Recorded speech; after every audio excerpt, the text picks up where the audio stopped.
My name is Ezio Auditore da Firenze, son to a murdered father, brother to a slaughtered family. I will avenge the deaths of my father and brothers. I will hunt those who have stolen my youth and taken my family. I am an assassin.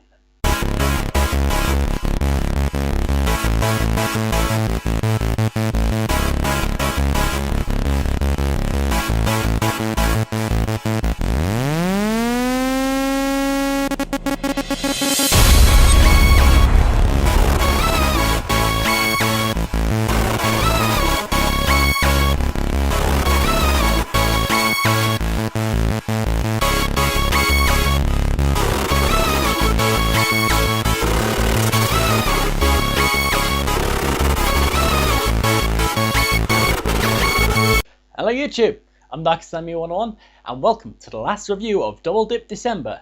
And well, let's just go for a little bit of a renaissance. In a literal sense, in that that's where the game takes place, but also a metaphorical sense, as Assassin's Creed 2 is the evolution of the Assassin's Creed franchise. Assassin's Creed 2 is arguably one of the best entries in the entire Assassin's Creed franchise. It's certainly a fan favourite at least, and who can blame the fans for believing so? Assassin's Creed 2 had a deeper and more personal story, showed us just what the modern assassins were all about, and above all else, introduced something more incredible than we could ever imagine, and a new threat that was something we could never hope to defeat. Assassin's Creed 2 ups the ante of these games and brought everything Ubisoft had to offer straight to the table.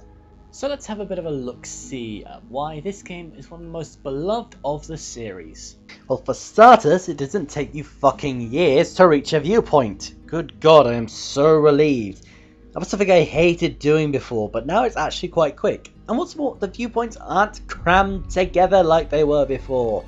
Smaller sections of the game might have only 2, maybe 4 viewpoints, while larger areas have more. Something I also really liked was the implementation of the notoriety meter, and the sequel also fixed on Assassin's Creed 1's detection meter. The detection meter is actually visible and easier to understand now, making everything more fluid, easier to control, and easier to run away from the guards. And if you don't feel like running away, the combat has been fixed as well. Now it's much less of a button mash affair, and actual strategy can be used in fighting the enemies. Thank fucking god! And strategy doesn't just rely on different moves and counters, but also on weapons. Assassin's Creed 2 introduces a whole armory of weapons for you to use during your playthrough. Simple weapons like swords and daggers, and more complex munitions weaponry like smoke bombs and throwing knives. All of these factors, the free running, the new weapons, and the added items all add up to affecting how assassinations may be carried out. Before it was more of an affair of just get close enough to use the hidden blade, but now you can plan out your attack. It's not as refined as some of the later games, but it's a fuckload better. And let me just take a little time to talk about the extra objectives in Assassin's Creed 2, because I don't normally talk about them, but I feel this game deserves it because they're just so enjoyable. I know it's almost pointless now to talk about all the different extra objectives in Assassin's Creed 2, but hell, there's a lot of them. And unlike in the first game, there's a reason to pick all these collectibles up. First and foremost, my personal favourite, the glyphs. An optional side quest in which the previous tenant of Desmond's room, Subject 16, has hacked into the mainframe of the Animus and left hidden puzzles and video clips throughout Italy, all of which culminate into this little beautiful gem.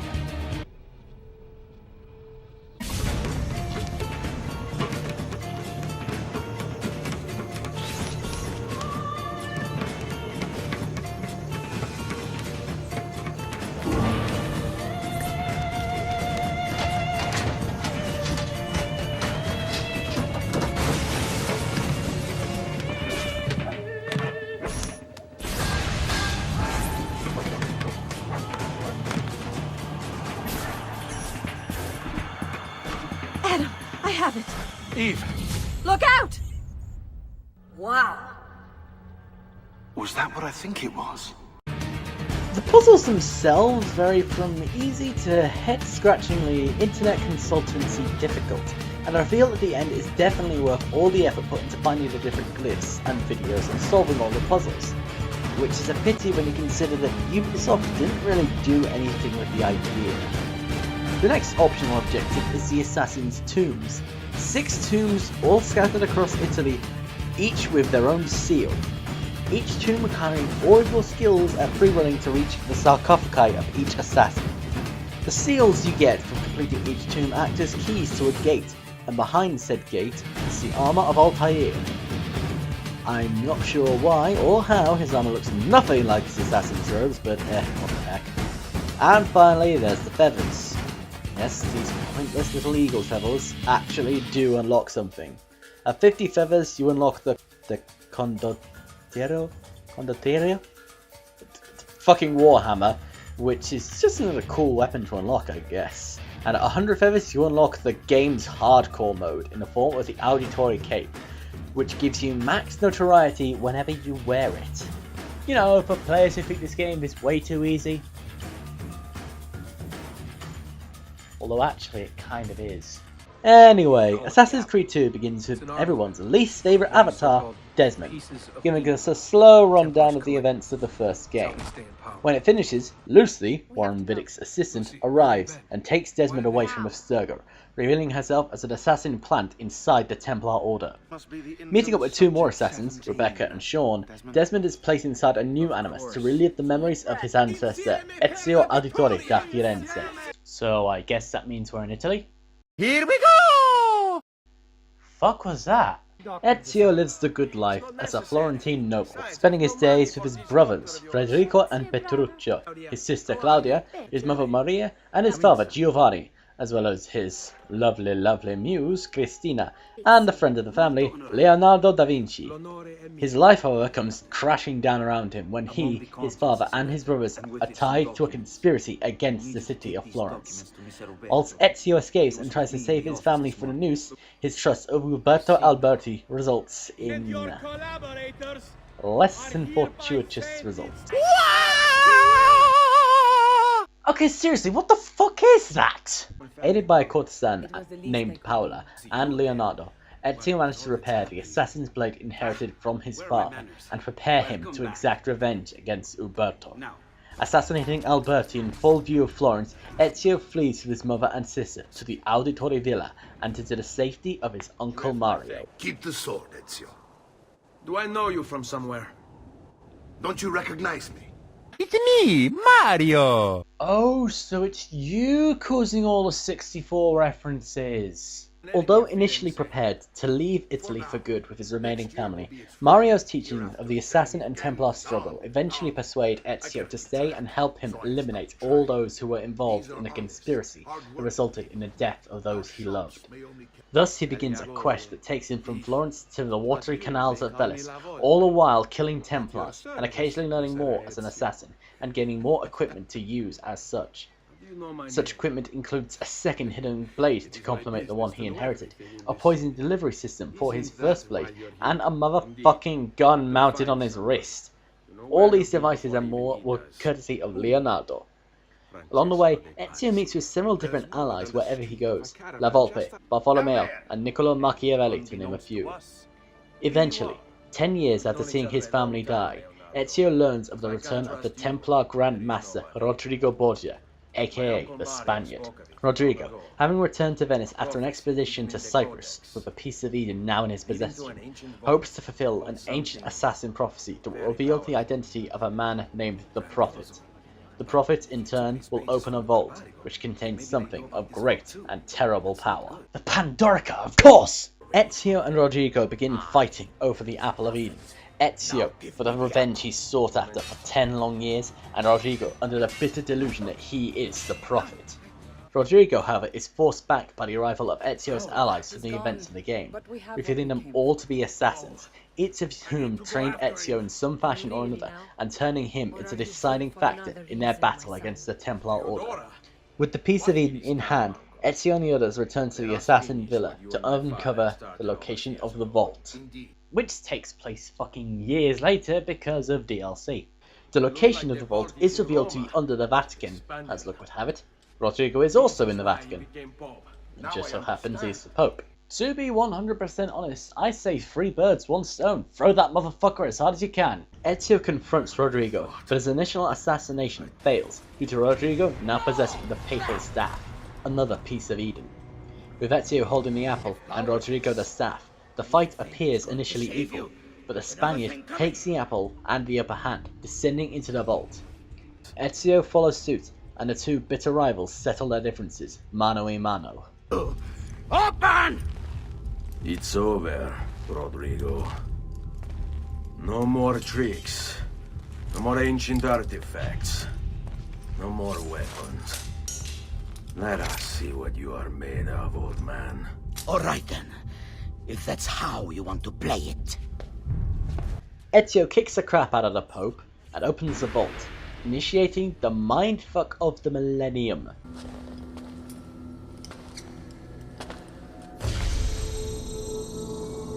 Greetings, Prophet. It is good you have come. Let us see it, to give thanks.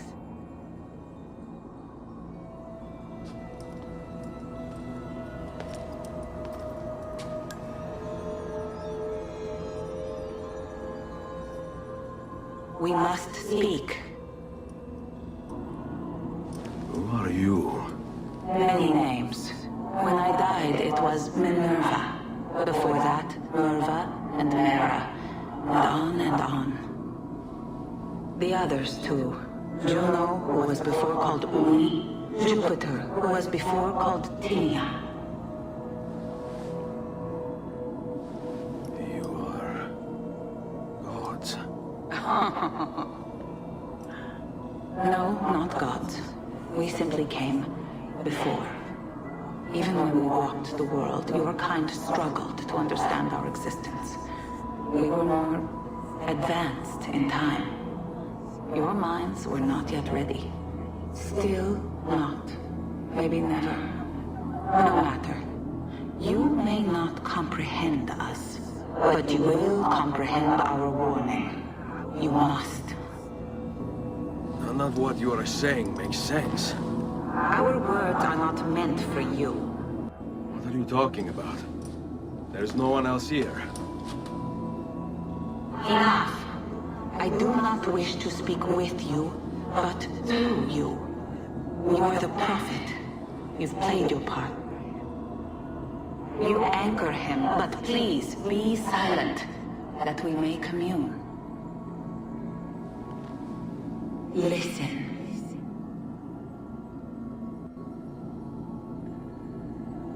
When we were still flesh and our home still whole, your kind betrayed us. We who made you. We who gave you life. We were strong, but you were many, and both of us craved war. So busy were we with earthly concerns, we failed to notice the heavens. And by the time we did, the world burned until naught remained but ash. It should have ended then and there. But we built you in our own image. We built you to survive.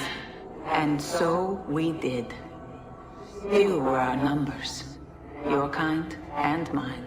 It took sacrifice, strength, compassion. But we rebuilt. And as life returned to the world, we endeavored to ensure this tragedy would not be repeated. But now, we are dying, and time will work against us. Truth turned into myth and legend. What we built, misunderstood. Let my words preserve the message and make a record of our loss. But let my words also bring hope. You must find the other temples, built by those who knew to turn away from war. They worked to protect us, to save us from the fire. If you can find them, if their work can be saved, so too might this world. Be quick, for time grows short, and guard against the cross, for there are many who will stand in your way.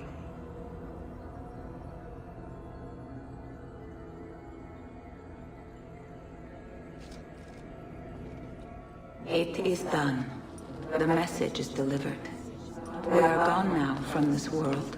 All of us. We can do no more. The rest is up to you, Desmond. Holy shit, she's breaking the fourth wall! After Minerva's message, Desmond wakes up in the modern day as modern Templars seize their hideout.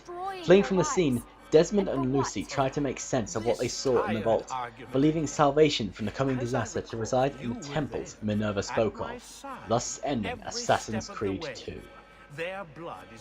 Well, not more to say. Everything that can be said about Assassin's Creed 2 has already been said. It feels more personal, the story feels much better written, the characters are much more detailed. There is some genuine heartbreaking cruelty in this game. And what's interesting about the end is Rodrigo is left alive by Ezio. Ezio finally lets go of his need for vengeance rather than let it consume him. Ezio is a much stronger character than Altair, I feel, partially because he doesn't blindly follow whatever anyone says. He takes what they say on board because he wants to avenge his family, not because he's just doing what they tell him to for the sake of it. Assassin's Creed 2 is a fantastic improvement over Assassin's Creed 1. And while it may not be the best game ever conceived, it is definitely a brilliant game you should definitely consider playing. Maybe a little bit more variety in its mission style perhaps would make it a phenomenal achievement. However, as it stands, Assassin's Creed 2 gets a dark rating of 74. Thank you so much for playing my game. Well guys, I hope you guys have enjoyed Double Dip December, because the next time I see you, it'll be motherfucking Christmas! Until then guys, I've been Darkest101, you've been watching Darkest101 Reviews. Merry Christmas, YouTube.